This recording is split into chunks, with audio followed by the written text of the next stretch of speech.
3, 2, 1, action. Let's check how I look like. Check sound. Okay, let's see. Okay.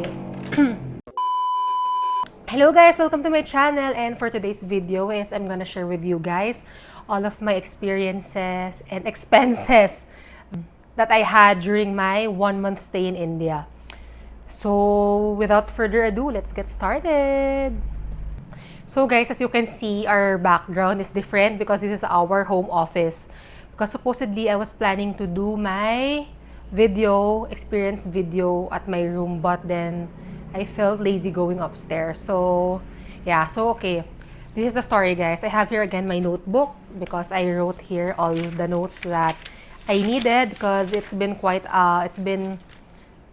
a few months since I traveled to India. So right now, since my India vlogs are done, and I'm doing my Japan vlogs right now, so I want to share with you guys all of the expenses and experiences that I had during my stay in India. So guys, originally, my flight in India was supposedly 45 days, which my mom didn't know. Sorry, Mom! Yeah, so our original flight actually is March 1 until April 16. Okay, so with that, with my booking, it's through Malaysia Airlines again, guys, because you know what? I love Malaysia Airlines actually. Like, I think I've mentioned it on my previous vlogs and previous video because I love their service because, because the leg room is nice. It's not tight, sitting in their chair. Like, their foods are really good, and especially the nuts, their peanuts. All of the expenses that I had will be ×2 because I paid everything for my friend Mox. So okay, so for 45 days of flight, I booked through Malaysia Airlines for 45,000 ×2, which is 90,000 Philippine peso or 131,696 Indian rupees for flight from Manila to Delhi and Delhi to Manila. We're supposed to stay for 45 days, but it was canceled. So we changed it to 1 month. I'll tell you the story later. So with that, we need to do a rebooking fee for like 20,000 each person because it should be March 1, right? So we moved it to February 26, which the fee is 20,000 Philippine peso. So I spent 80,000 Philippine peso because, like I told you, it would be ×2. Because from March 1, instead of March 1, we moved it to Feb 26. So that is 20,000 Philippine peso gone for 2. So 20,000 ×2, it's 40,000. And then April 16 was moved into March 26. So another rebooking fee of 20,000 Philippine peso ×2, so 40,000. So overall, I spent 80,000 Philippine peso for the rebooking fee. Because guys, because of this problem started when, because supposedly, right, I will stay in India for 45 days. So I applied for a regular visa, regular Indian visa. But then, so I consulted for an agency because I'm not actually sure because it would be my first time to apply for a regular visa for India because I just tried e-visa before last time. So like, they were telling me like, okay, ma'am, let's get your regular visa. But they said that with me, I can surely pass a visa because it's my second time already. But my friend, since it's gonna be her first time traveling to India, they advised her to get an e-visa first because all people going to India for the first time should just get an e-visa. That's what they told me. Then I said, oh, okay. So at first I said I'm gonna apply for a regular visa. I paid 8,000 Philippine peso each, okay? So I paid 16,000 Philippine peso or 23,142 Indian rupees. Then they were telling me like, oh ma'am, we talked with the Indian embassy here in Philippines. They were saying that nowadays they are being strict with their applicants. So how is that, ma'am? Maybe with you can surely pass, but with your friend we're not sure. if ever she got denied. Because I was thinking, if ever my friend got denied, I can't go to India alone. Because my mom will not allow me to go to travel alone anywhere. So, I didn't take any risk because I'm afraid that maybe if we push through with the regular visa and my friend get denied, so all of my expenses and all of the things that I paid in advance will all be put into waste, because they were saying like, I think if you failed or got denied at the regular visa, you need to apply, I think 6 months, for 3 months to 6 months, which is not possible for me too. So I said, oh, okay, sister, let's just get an e-visa instead.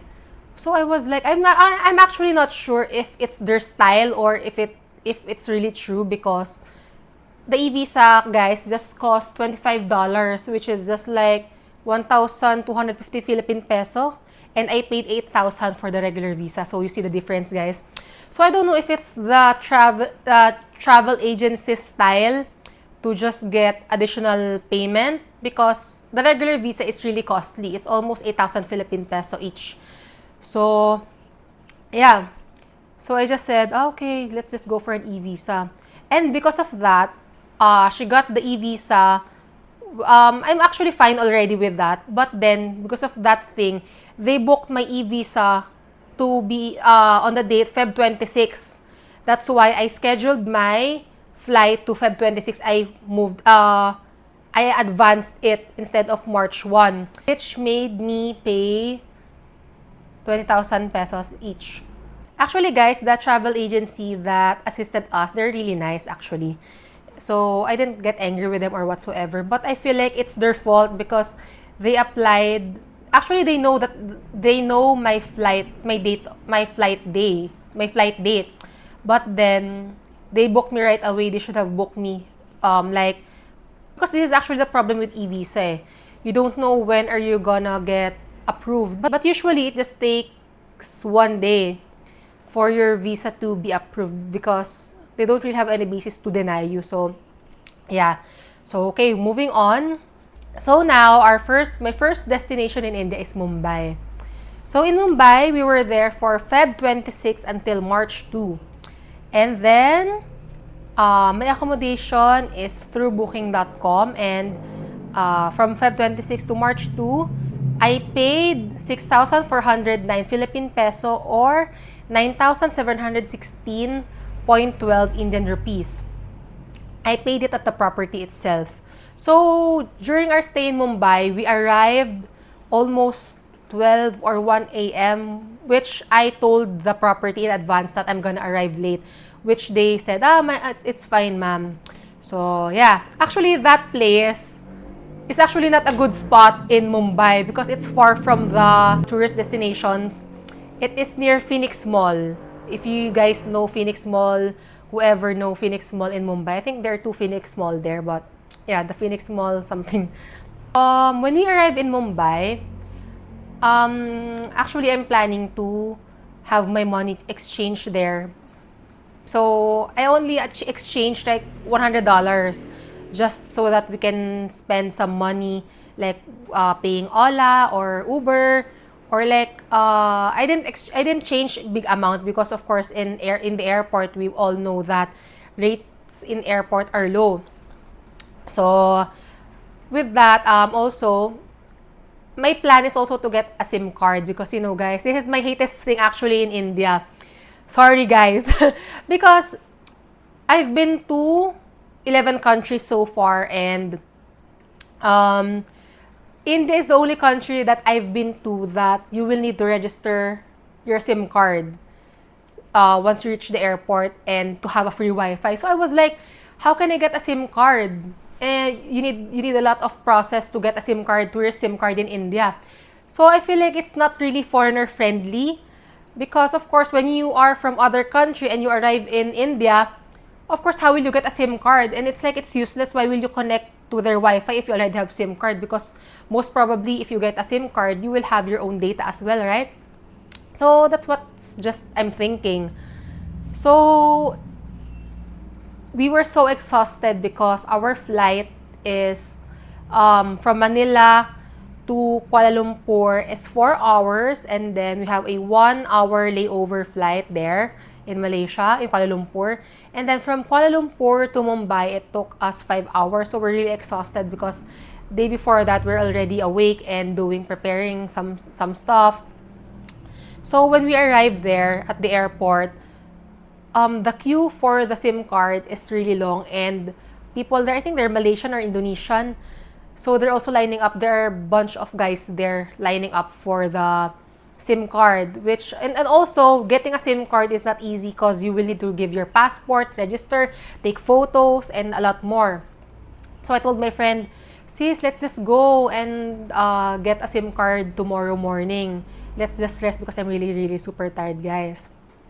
And then we booked, not Ola, we booked like because since we don't have internet, we don't have any access to internet, we didn't go for Ola, and we just rode an airport taxi service, which cost, I think, I'm not sure if it's 1,000 rupees or more or less than, but it won't be 1,000, I think 1,300, 1,200 rupees, guys, which is actually costly. But we don't have any choice since I'm really tired, and that's the only option that we have during that time.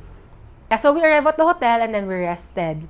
So guys, during our very first day in Mumbai, we went outside to get a SIM card. Actually, guys, it's really super hard because first we roam around and ask, where can we exchange money first?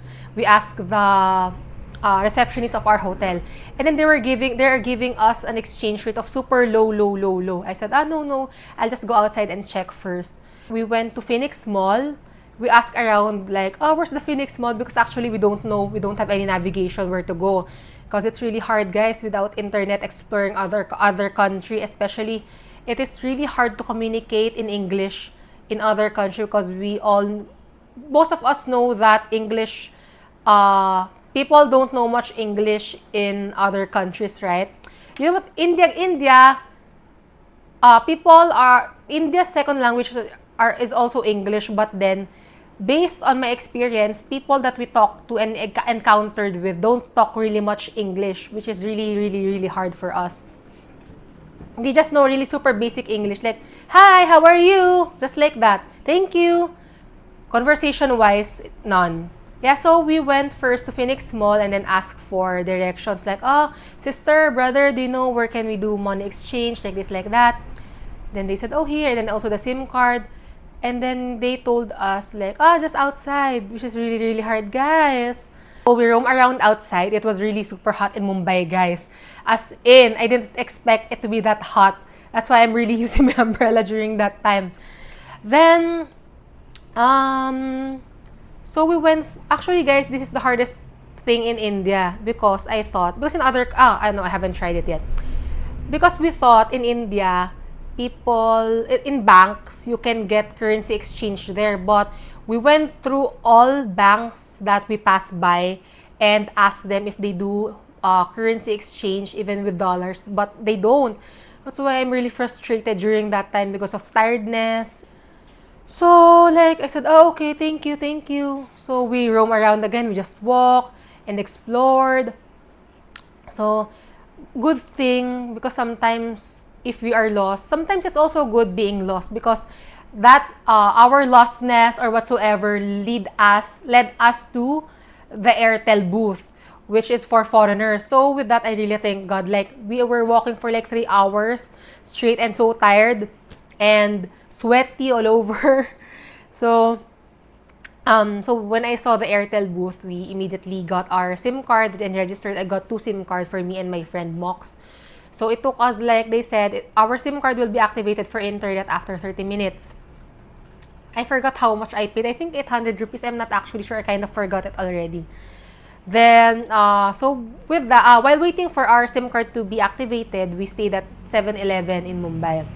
When our SIM card is already activated, first thing is that I look for a money exchange. So, they're showing us a lot of money exchange. So we went to the place where Google told us to go to, but then we can't find it. So I just called the number and then I asked them, where are you located? And then they said, I said, can we do a meet up? And I said, yes, ma'am, we can do. So what happened, which is good, we just did our meet up at Phoenix Mall. We met at the food court and then I exchanged my money there. So it was good. The exchange rate is really good as well. So in Mumbai, we toured in Dharavi slums and Dhobi Ghat. And I got a tour guide for Dharavi slums because I'm not really familiar with that. So it's really nice to get a tour guide, guys, in Dharavi slums because he can really show you guys what people are doing there and explain everything. But then there are parts in Dharavi slums that are not allowed to film. That's why in my vlogs, I didn't really vlog that much because there's nothing to show, because the guide said people there are like, they don't like people taking pictures of them or taking videos because they're feeling uncomfortable. So with the tour that I got, I think, I'm not sure, I kind of forgot it already. I don't know if I paid 3,000 rupees or 4,000 rupees or like 2,050 Philippine peso. It's really good, and actually I didn't feel scared or whatsoever. It's just normal. Actually, guys, I like places like that, like Dharavi slums, because in Philippines, it's also kind of similar with that situation. Actually, in Dharavi slums, it's not really, I didn't find it really poor area. I find it actually better than the slums here in Philippines, because I noticed that their walls are made with bricks, unlike in Philippines are just made with plywoods, or like sacks. It's normal. I didn't feel anything. I actually felt good because people there are really friendly. Even the kids there, I think they're used to see foreigners around. They kept saying, hi, hello. With Dhobi Ghat, I thought we will also have a tour in Dhobi Ghat, but it's just like an upper view of the area. Then I asked our guide, like, Abaya, why don't we go there? Then he was saying like, because they will charge us 300 for foreigners. They will charge 300 rupees each. During that time, I said, okay, let's just not. But when I thought about it, I said, we should go there instead, so that at least I can show like how people from Dhobi Ghat work, something like that. Tour is really nice, and I forgot the name of our tour guide, but he's also really nice and he's really good. So we also, by the way, we also went to what's that? I forgot, guys. For the delivery service in Mumbai. I forgot. Yeah, so he just explained to us everything there. On our own, we went to the terminus, Chhatrapati terminus something. Yeah, and then I met there the police officer, which is Sir Vilas. Yeah, Sir Vilas. Because I was just vlogging and then he's talking to me, and then I sang Kesariya to him. And I said like, Kajal ki siyahi se likhi hai tune jaane kitno ki love story yaar kesariya tera ishq hai piya range jaun jo main haath lagaun. So I sang that to him, and then he was really amazed. He said, oh, you're really nice, you're really good. And then he said like, it's nice talking to you. It's like he said he felt good talking to me. I said, oh, really? Like this, like that. Actually, my experience in Mumbai is really good. Except for one thing, because when we were going back home from Gateway of India, the taxi driver, I really hate him. Because I don't know the problem with my phone, but the Indian SIM card is already inserted in my phone, but then they can't seem to contact me. So he was saying like, he waited for us for a long time there. And then it is a no parking area. That's why the officer issued him a 1,000 or 2,000 rupees ticket. So he's asking for 1,000 rupees of additional money. And our fare is like almost 1,000 rupees as well. So he's asking. Actually, guys, he's driving the car so fast, as in really, really, really super fast. Of course, it's hard to react during that time because actually, guys, if I can only speak in Hindi and if only he can speak in English, I would have fought with him. I mean, not in a rude way, but I mean, I could have at least say my thoughts that, but yeah, that's not good, like this, like that. But then it's really hard because I can't fight for myself because he can't understand what I'm saying. So also, I'm at first I'm telling you, no, no, no, I will not pay. But he's not letting us go down. I think I reported his number already, or like his plate number, something in Ola.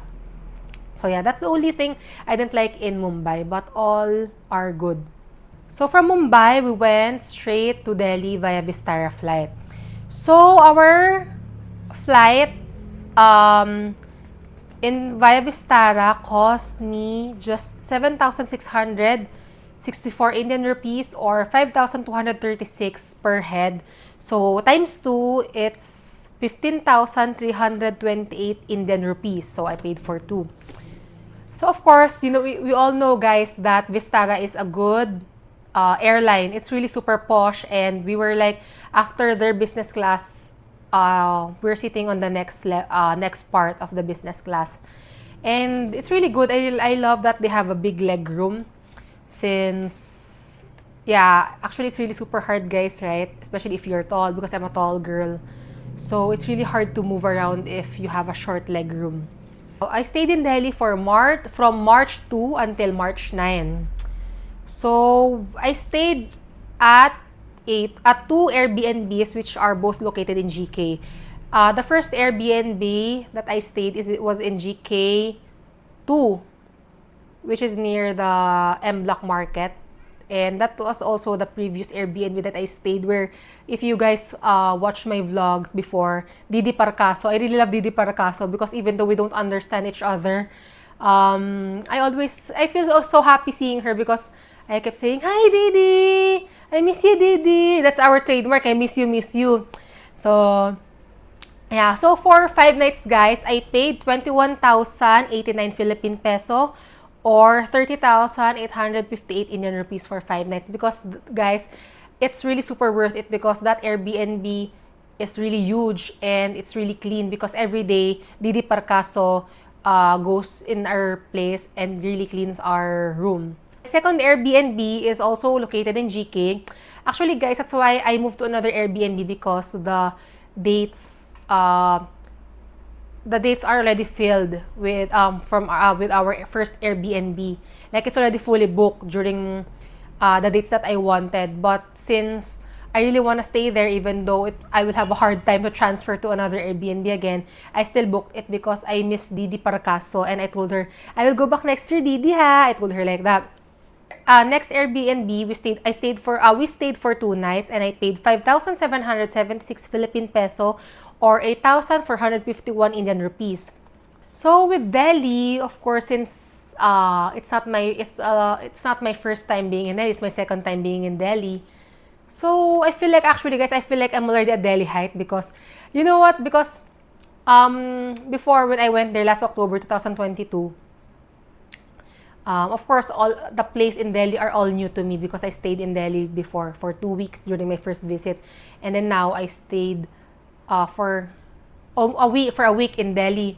And then while I was seeing the way, while I'm riding a cab or whatsoever, I feel like the places are all familiar to me, because I've seen them already during my first visit. And then I was saying like, oh, I've been here. This is near like this, like that. This is near this place. So I feel like I'm already at Delhi height, guys.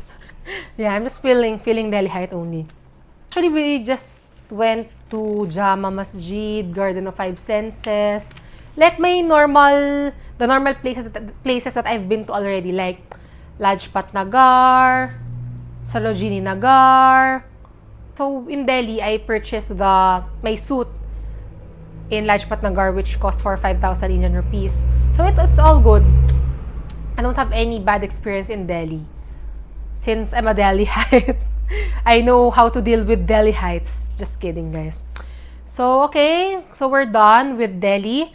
So, next is flight from Delhi to Jaipur.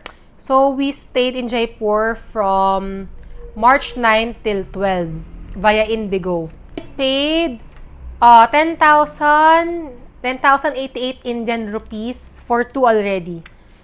I booked my accommodation through booking.com. I paid 3,116 Philippine peso or 4,723.65 Indian rupees. In Jaipur, actually I'm so amazed because when I was in Jaipur, there's no traffic at all.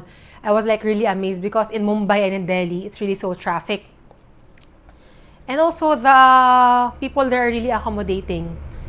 So, in Jaipur, I had our tour, like going to Amber Fort, Amber Fort, and you know guys, the places that we've been to, Hawa Mahal, Jal Mahal, or more. I paid our brother G2 by driving. I think I paid him, I'm not sure if it's 7,000 Indian rupees, I think, which is like maybe 5,000 Philippine peso. He drove us, is it 12 hours? I think 12 hours for 12 hours. So yeah, and then I also paid 1,500 Indian rupees or 1,025 Philippine peso at our tour guide at Amber Fort or Amber Palace. He's the baya who took our photos there. And then, my experience in Jaipur is actually good because people that I met there are really nice, and they're also asking for my photos, right? Like, I met the students and their professor, and the professor that I thought that she was their mom. They said, Teacher G. I said, Ma'am G, Teacher G. The mommy, Mommy G. नहीं मम्मी जी नहीं टीचर है teacher I'm a lecturer The lecturer. Teacher, Ma'am G. Teacher G. Yeah, Ma'am G. But then, I remembered. And also, it's actually funny, the baya that called me a dirty girl because he said, you put too much makeup on your face. He was saying like that because he's like flirting something, but in a joking way. But I didn't actually get offended, but I just joke around also with him. It's actually nice. I didn't really have a bad experience in Jaipur. So, it's all good. Let's go from Jaipur to Amritsar. We took a flight via SpiceJet. And I paid 10,000 Indian rupees for 2 packs already, which is actually really cheap. So, I stayed in Amritsar, guys, from March 12 till March 14. I booked my accommodation through booking.com and I paid 4,000 Indian rupees or 2,733 Philippine peso. So, in Amritsar, I did money. Actually, Amritsar is the only place that we didn't ride any cab, like while roaming around, because Golden Temple is just like 5 minutes away from our place. So, we just walked and no need for cabs. So, we just roam around and everything there. So, for money exchange, I just used Google Maps to see where money changers are. And good thing, like at first we were in this building. We thought it's inside the bank, but then I remember banks in India, they don't do money exchange. So we roam around that building and saw that it's under, and then it's kind of hidden, like you will not know that it's a money changer thing or whatsoever. So we exchanged money there. It's actually nice as well. The rates are also nice. They just have like a commission of just like 100 rupees for the overall. Also, in Amritsar, Golden Temple is really nice, guys. Actually, it's huge, and people in Amritsar are really friendly. Because, right, if you've seen my vlogs, guys, they are asking for my photos, they're approaching us, and I'm talking. You know what, guys? I actually feel really happy in Amritsar because aside from it's the place that we didn't ride a cab, we just roam around and just feeling like a local. I'm really happy because even though there's a language barrier, like I can still feel connection with the locals there. Because every time, for example, they're asking for my photo. Of course, it's just not photo. Behind the camera, I'm also talking to them like, oh, hi, how are you? Like, even, guys, it's really, really, really hard to communicate. But then, of course, if there's a connection, nothing is impossible. So, like, I don't know, people say, like, why are they asking for photos? They are so cheap. People are saying like that. But with me, I don't find it cheap because, of course, I'm a foreigner. My face is unique in India. And like, of course, every time, like, of course, us, every time, we people don't normally do it, right? Every time we see a foreigner, we don't ask for photo. But I feel like with them, it's actually it's not cheap for me, even though they ask photo for me, because it's their happiness, like to meet a foreigner, which they don't usually see. So, why won't I judge them just by asking for my photo or whatsoever? And, like, of course, I'm also a YouTuber now. So, of course, they can ask for a photo with me. Just kidding, guys. So, but kidding aside, I don't really mind if they're asking for photo. I don't find them cheap. I am actually feeling happy because even though like we don't really know each other, I mean like I have connection with them, I make them happy, I talk to them. Because every time I talk to them, and then our interaction is really good. And they really feel so happy. I'm even hugging I'm also hugging most of them, especially the girls because I don't hug guys. So the girls there from Amritsar, they're all really friendly. Actually, I still remember their faces and I won't forget their faces anymore. I just forgot their names because it's kind of hard to remember, guys. Because, of course, it's Indian names. Actually, during our second day there in Amritsar, I was planning to go to Wagah border. Vaga or Wagah border. But then it was late already. It is late already, and then I think from Golden Temple till there will take us almost an hour. So we didn't go there. Actually, I was really planning to, but then I need to do currency exchange and explore more. So yeah, so we just explored Golden Temple and the places nearby Golden Temple.